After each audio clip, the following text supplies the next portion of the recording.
Vamos, por favor, abrir as nossas Bíblias no capítulo 3 da Epístola de Paulo aos Romanos. Vamos ler do versículo 1 ao 20. Como todos sabem, estamos na sequência de Paulo na Epístola aos Romanos. Nas últimas, Paulo colocou muita atenção sobre os judeus. Começa lá com toda a raça humana, depois ele vem para os judeus. No final do sermão passado, nós vimos que ele começa a igualar todos os seres humanos por baixo, e ele faz isso por causa do pecado. E agora ele vai nos explicar que o pecado, de fato, é algo universal. Paulo mostra que o problema dos judeus não é terem nascido judeus. Não é por isso. E é bom que nós nos lembremos disso, porque ao longo da história, essa acusação já aconteceu, inclusive em âmbitos do próprio cristianismo. Mas Paulo diz que, pelo contrário, isso foi uma bênção. Isso não é um problema. O problema está no fato de que eles não aproveitaram as bênçãos vantajosas que Deus tinha dado a eles e se tornaram réus por causa dos próprios atos deles. Essa é a tese de Paulo. Um grande pensador ele traz uma ilustração que diz mais ou menos assim: tinha um jovem matriculado num colégio caro. Quem tem filho aí entrando em idade escolar, imagina um colégio muito caro, e um jovem foi matriculado lá. E ele conta com as seguintes vantagens sobre muitos outros. Ele vem de uma família rica e por isso pode pagar uma escola cara. Ele precisou se mudar para poder estudar naquela escola e a família, por ser rica, conseguiu alugar um espaço bom para ele morar com tranquilidade. Ele recebia da família as refeições, todas as taxas na escola eram pagas, enfim, nada, não havia problema para ele só tinha que estudar. Ele desfrutava de uma excelente saúde, ainda era abençoado com um QI acima da média, devia estar lá pelos 160, não sei, bem alto. Pagava caro, morava bem, família rica, os professores eram os melhores da cidade. E apesar de todas essas vantagens, ele nunca conseguia passar de ano. E por que isso poderia estar acontecendo? Porque ele não fazia uso de todos os benefícios que ele tinha. Ele desdenhava de tudo aquilo que ele tinha, de todas as bênçãos que ele recebia, e por isso tudo aquilo que parecia ser uma enorme bênção para ele se transformava numa grande frustração, não só para ele, como para sua família. Havia perda de tempo, perda de recursos, porque ele simplesmente era indolente. Eu já usei como exemplo, num desses sermões de Romanos, um trecho do Leão, a Feiticeira e o Guarda-Roupa, se não me falha a memória, ou foi de outro livro do C.S. Lewis, da série de Nárnia. Nessa parte, especialmente, nós vemos o declínio interior de Edmundo, depois que ele segue o seu próprio coração, que estava cheio de perversidade, e com isso ele fica sob o domínio explícito da feiticeira branca. Isso levou Edmundo a se afundar cada vez mais, porque quanto mais preso a feiticeira branca ele estava, tanto mais ele também mergulhava nos seus próprios problemas. E tudo isso é porque ele tinha um desejo insaciável pelo manjar turco. Mas cada vez mais, por causa disso, ele declinava, descia a ladeira, como a gente diz, e só olhava para dentro de si mesmo. E ele se isolava de tudo que estava acontecendo ao seu redor. Talvez esse seja um bom exemplo para a gente entender o que estava acontecendo com os judeus no tempo de Paulo. A fixação deles em determinados aspectos da vida, inclusive religiosa, fez com que eles entrassem numa bolha e eles só olhassem para aquilo e não conseguiam mais interagir com o que estava ao redor. Mas nos primeiros 8 versículos que nós lemos aqui, nós estamos vendo a fidelidade e a justiça de Deus sendo manifestos. Os judeus estavam em posição vantajosa. E depois de Paulo dizer, eles são tão pecadores quanto os gentios, ele agora diz, realmente eles tinham uma vantagem, como aquele rapaz que eu acabei de falar, tinha vantagem. Eles tinham sido escolhidos por Deus, eles tinham uma aliança com Deus, mas eles se tornaram culpados diante de Deus. mesmo com as vantagens, eles eram culpados. Porque eles entendiam que a lei e a circuncisão bastavam como garantia para a sua relação com Deus.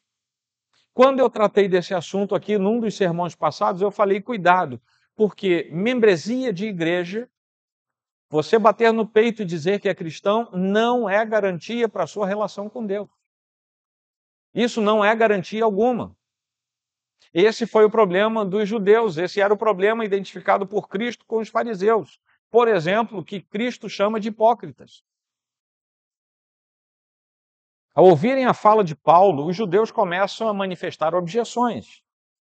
O que levou Paulo, depois disso, a estabelecer em advance algumas respostas para que, quando a igreja de Roma ouvisse aquelas objeções, eles já soubessem a defesa da sã doutrina naquele momento. Então, as objeções que os judeus estabeleciam com relação às palavras de Paulo começam a ser rejeitadas por Paulo no seu discurso nesse momento. E ele responde essas objeções de modo muito direto.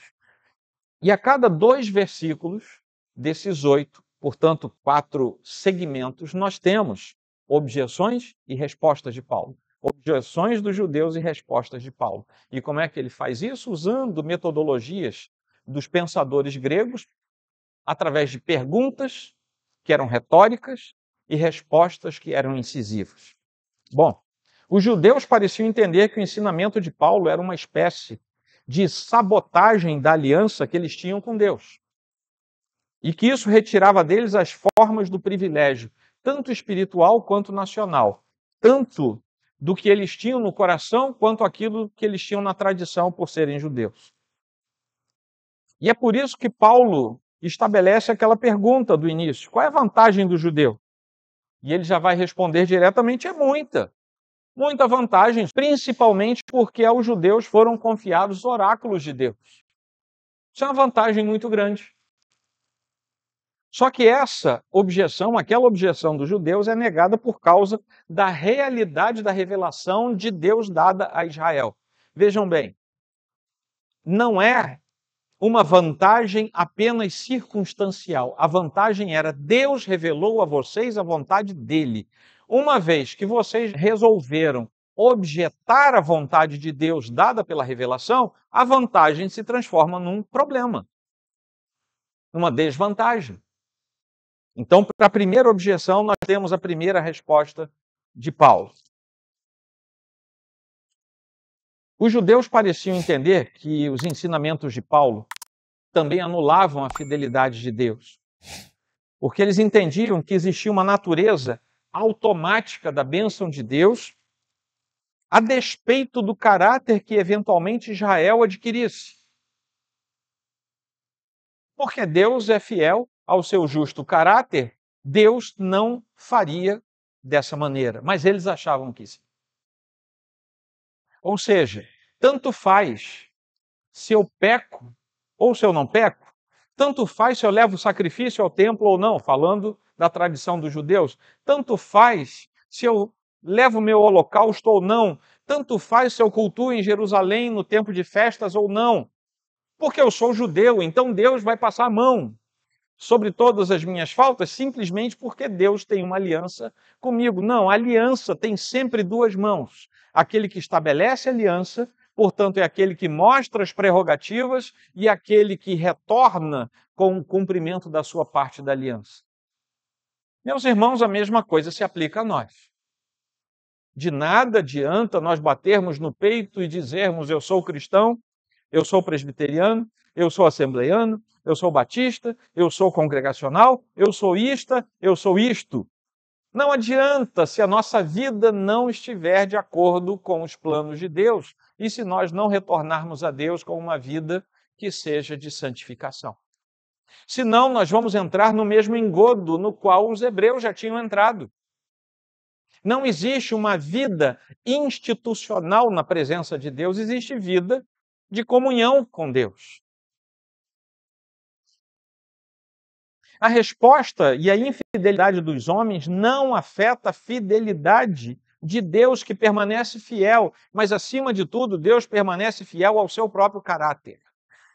Deus não permanece fiel àquele que propositadamente nega a santidade de Deus por andar em caminhos escusos do pecado.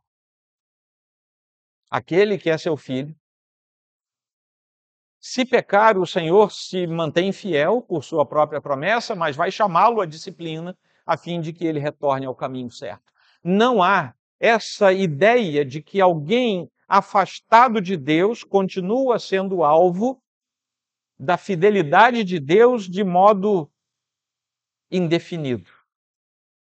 Se é filho de Deus, se já foi salvo e cambaleou na sua caminhada espiritual, Deus, para manter a sua fidelidade acima de tudo a si próprio e depois ao seu filho, vai discipliná-lo e colocá-lo de volta no caminho. Mas não vai deixá-lo de qualquer jeito.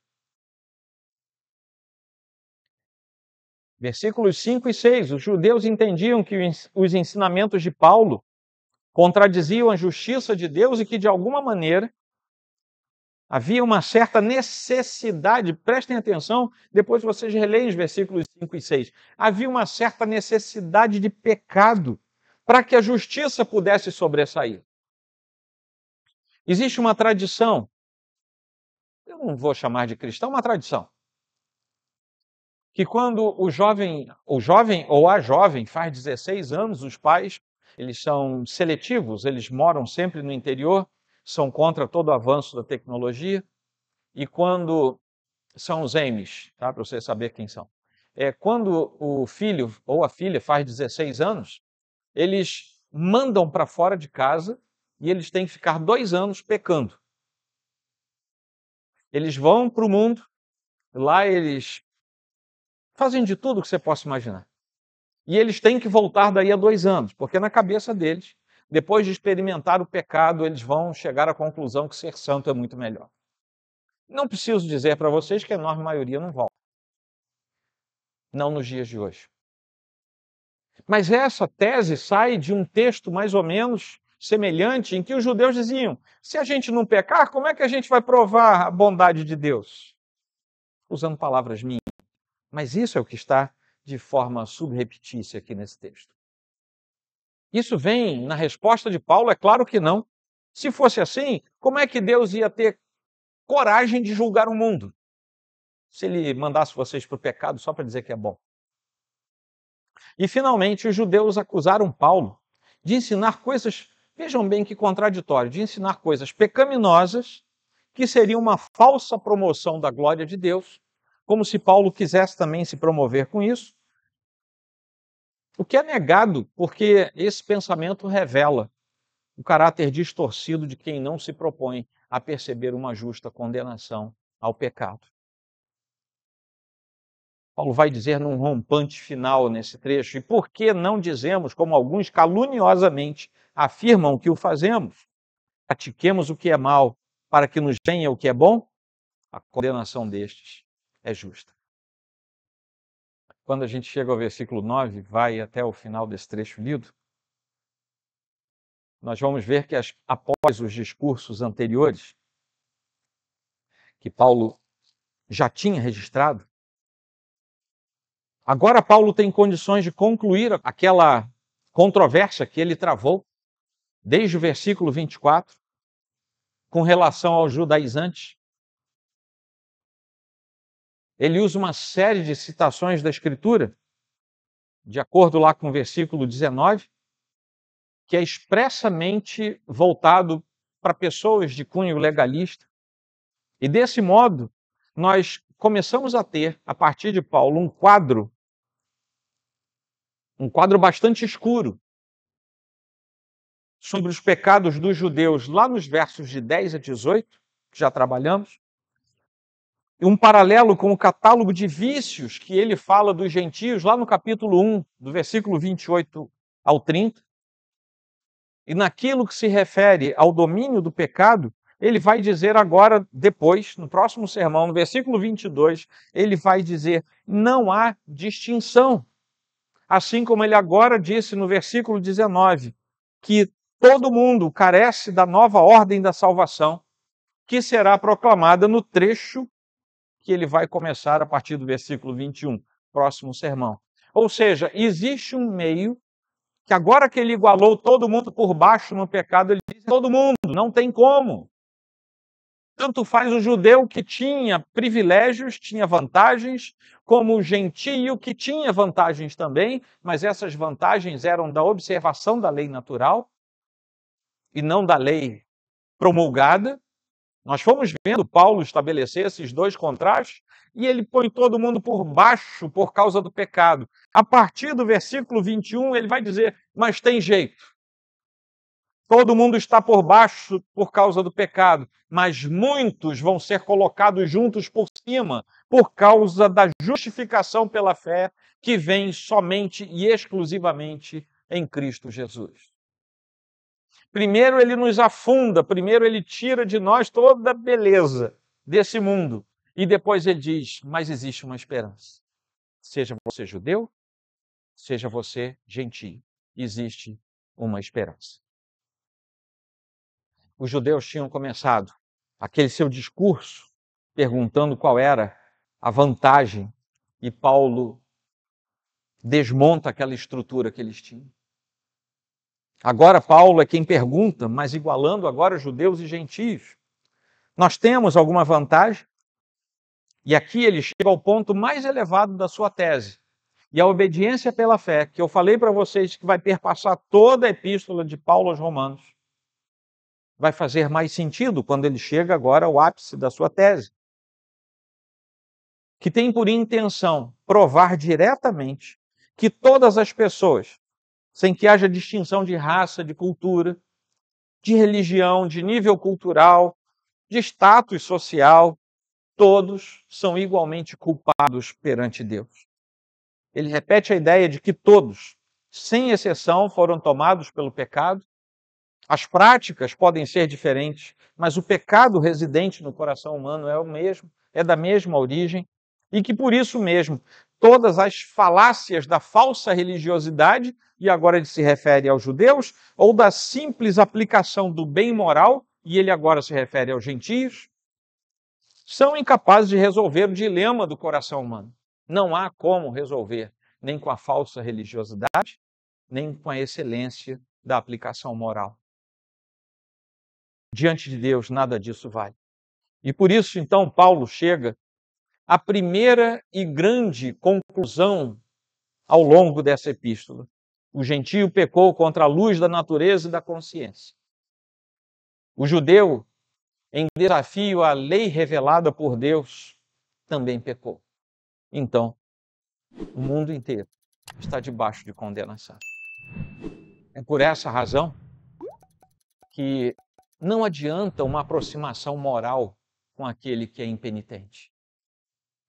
Não adianta você chegar para a pessoa e dizer, eu vim pregar o evangelho para que você seja salvo dos seus pecados, porque essa pessoa provavelmente vai responder para você, como um bom gentio, vai responder a partir da aplicação da lei moral. Ele vai dizer, mas eu nunca matei, eu nunca traí ninguém, eu nunca menti. Se eu mentir, foi uma mentirinha boba, mas olha, tem tempo isso.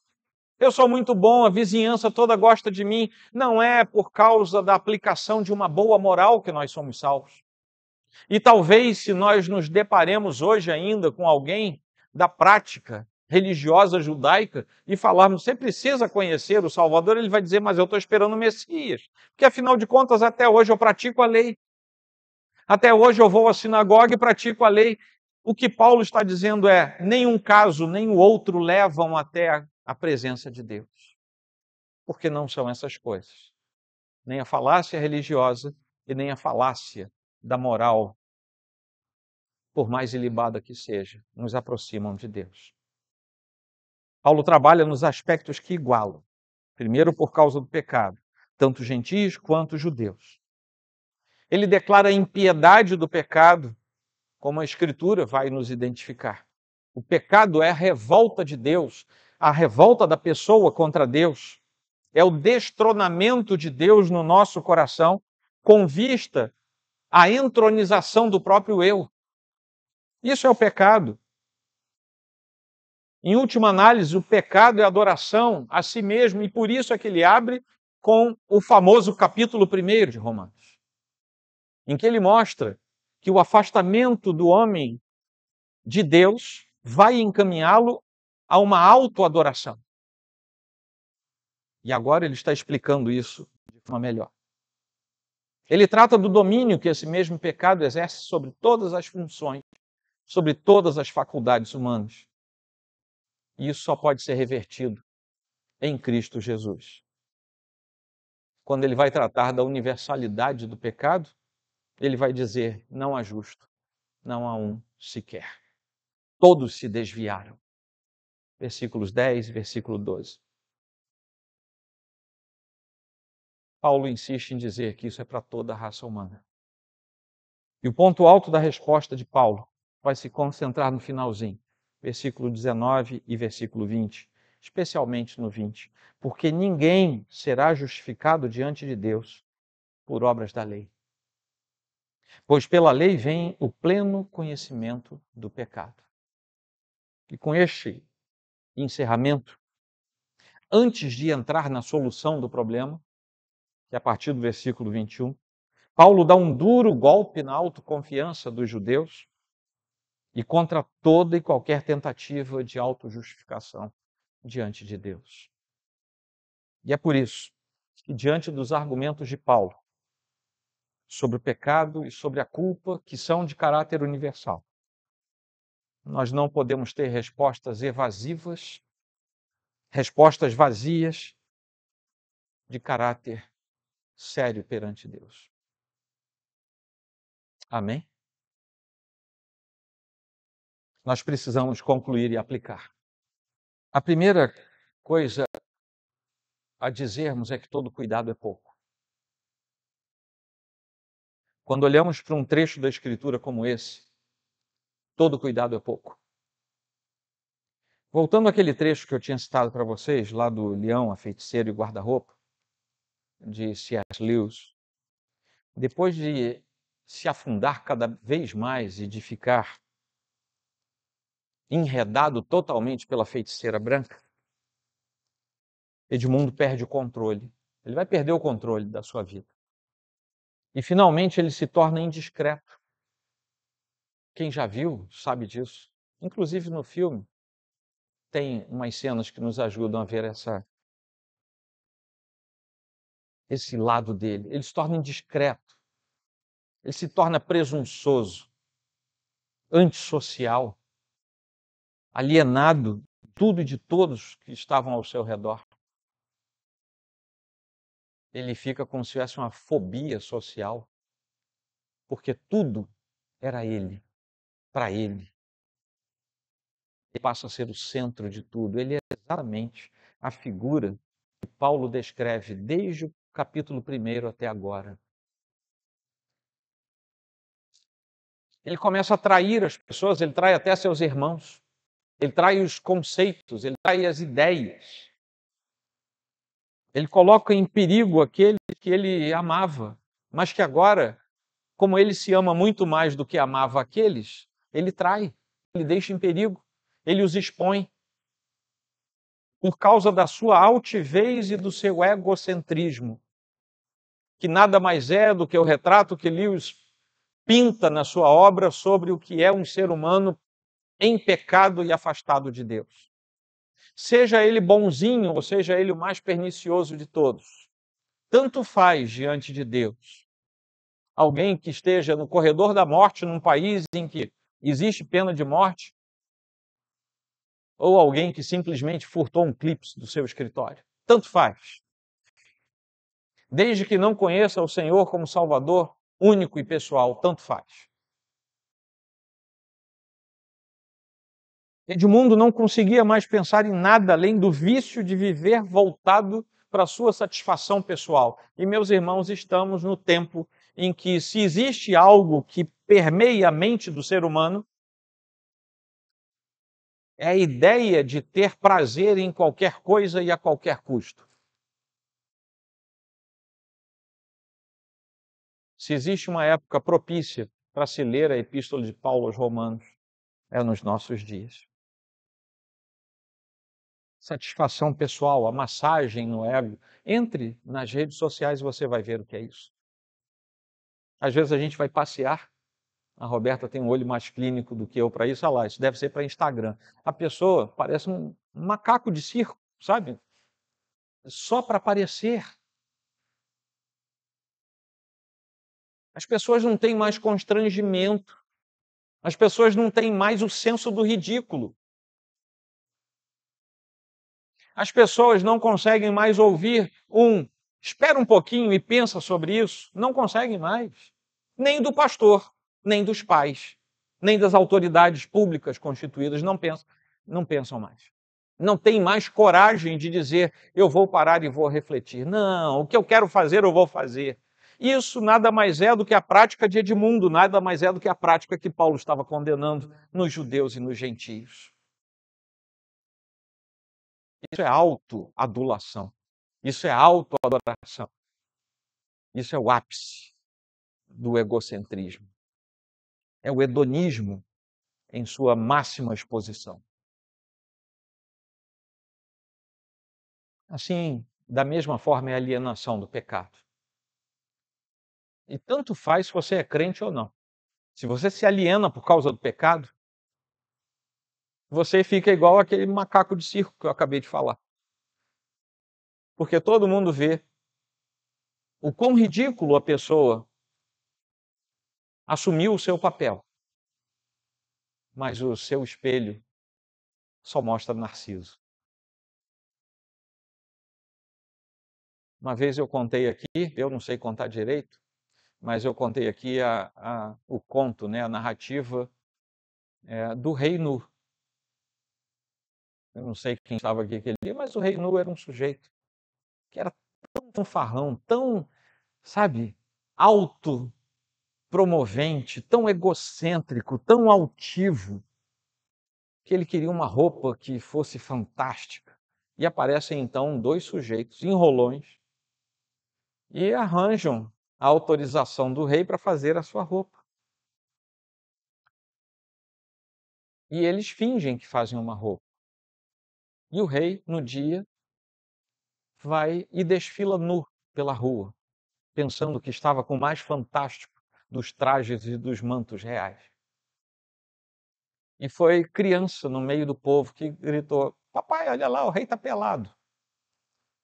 Porque o rei não podia se ver, ele não acreditava. E os súditos ficavam constrangidos em dizer: ó rei, eis que vossa nudez aparece.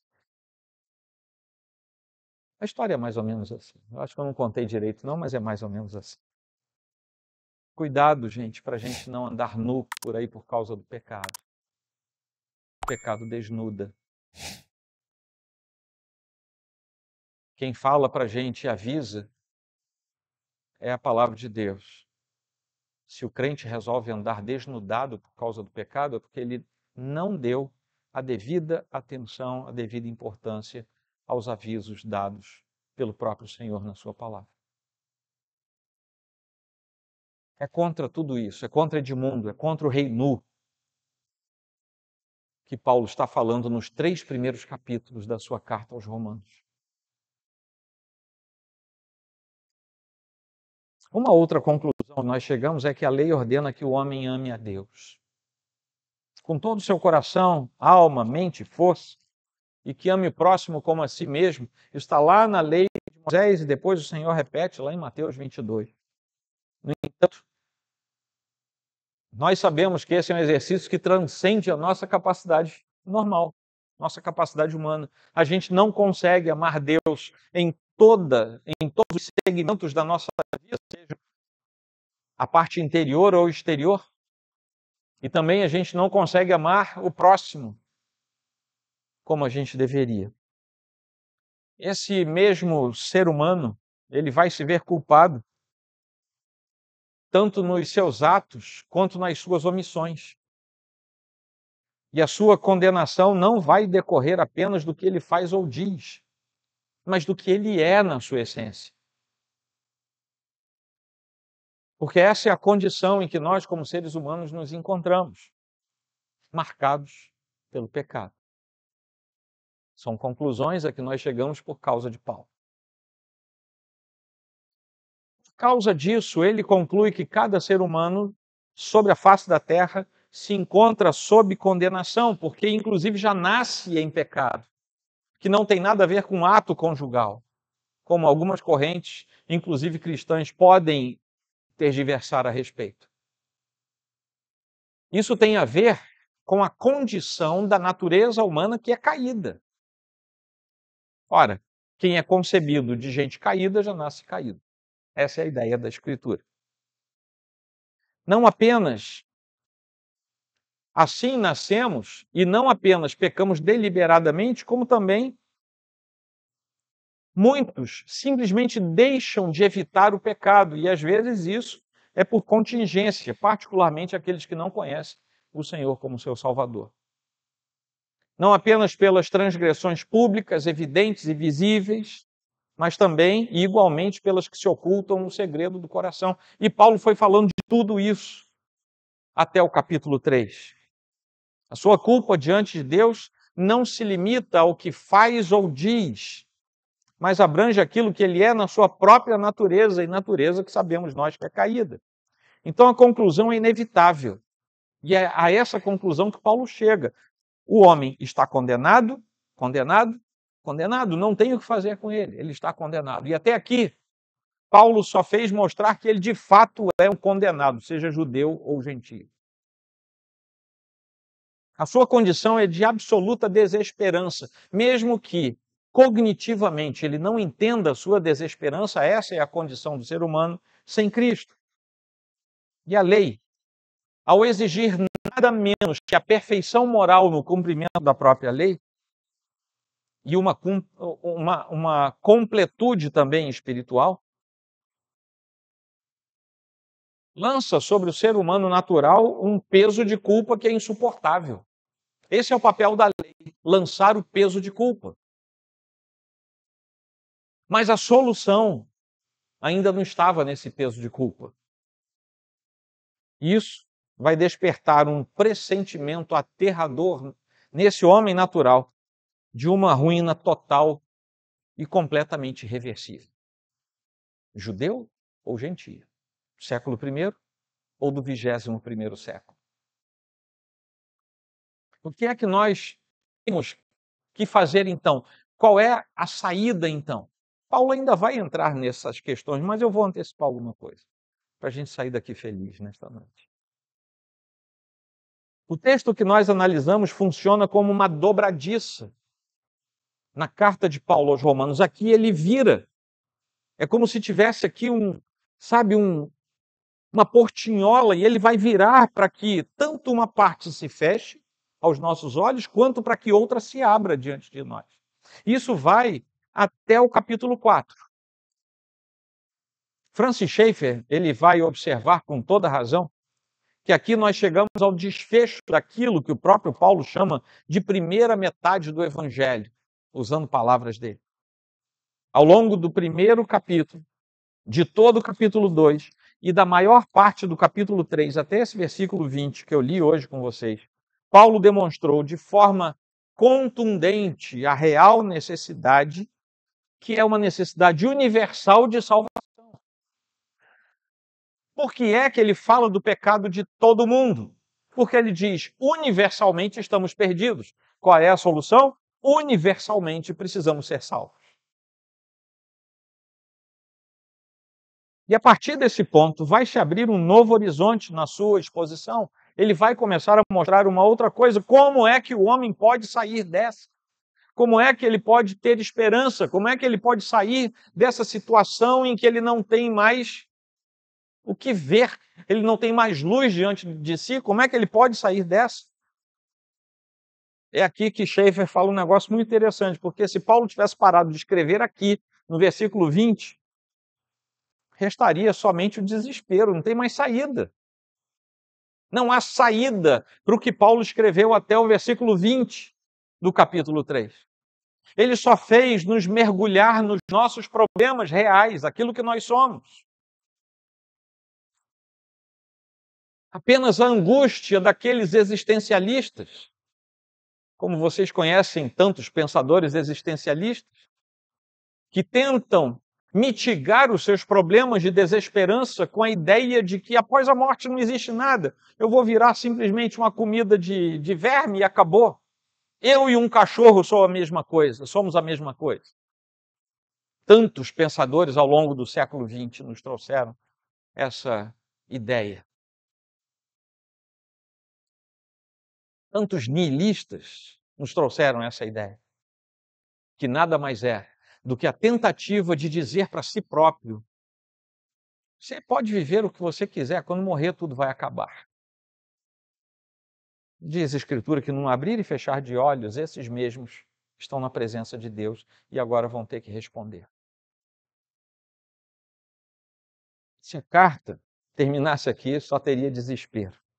Mas graças a Deus, é a partir de agora, a partir do versículo 21, que a porta da esperança, que não tem nada a ver com aquele programa, mas a porta da esperança graciosa de Deus vai se abrir diante dos nossos olhos. E uma mensagem nova vai ser trazida por Paulo àqueles irmãos que estavam lá na igreja de Roma. O caminho de retorno a Deus é revelado. E esse caminho de retorno a Deus se concentra numa só coisa: a mensagem da salvação é pessoal. E Cristo resolveu esse caminho para a gente. Nossa única resposta à acusação de Paulo a respeito da raça humana, e nós somos da raça humana, deve ser a plena aceitação desse diagnóstico divino. Enquanto o homem não reconhecer que ele pecou, ele vai ser como aquele sujeito que eu falei. Você vai pregar para ele, ele vai dizer: mas eu sou bom. Enquanto ele não ouvir que ele é pecador, está afastado de Deus e que por isso não tem nem comunhão aqui, nem terá na eternidade, ele não vai interagir com a ideia de que ele precisa ser transformado. Não é porque ele é bom ou mal, segundo a moral deste mundo, é porque ele tem ou não tem Cristo no seu coração. E essas são as únicas duas categorias de seres humanos. Esqueçam as categorias de gênero, de cor, de substrato social. Esqueçam tudo isso. Só existem dois tipos de ser humano: os que são salvos e os que não são salvos.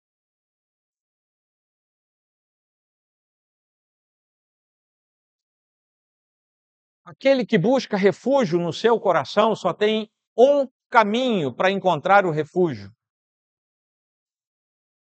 é chegar onde Jesus Cristo está, porque Ele próprio diz que Ele é o caminho, Ele é a verdade e Ele é a vida. Nós não temos méritos a apresentar, nem justificativa alguma a oferecer diante de Deus.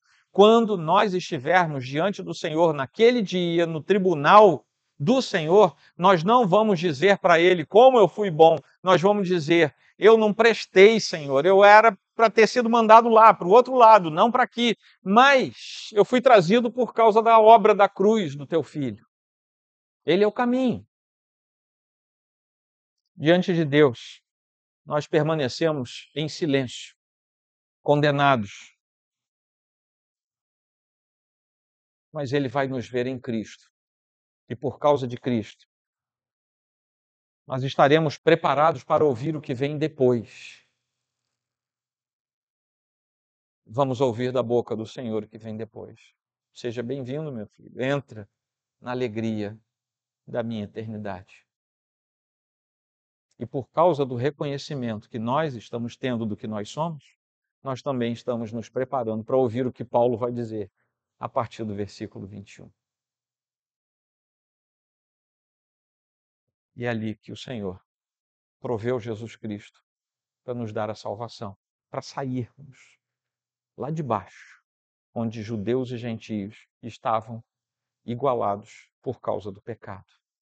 Muitos estarão lá em cima, igualados pela obediência, pela fé, sendo justificados perante Deus por Cristo Jesus, Senhor e Salvador nosso. Amém?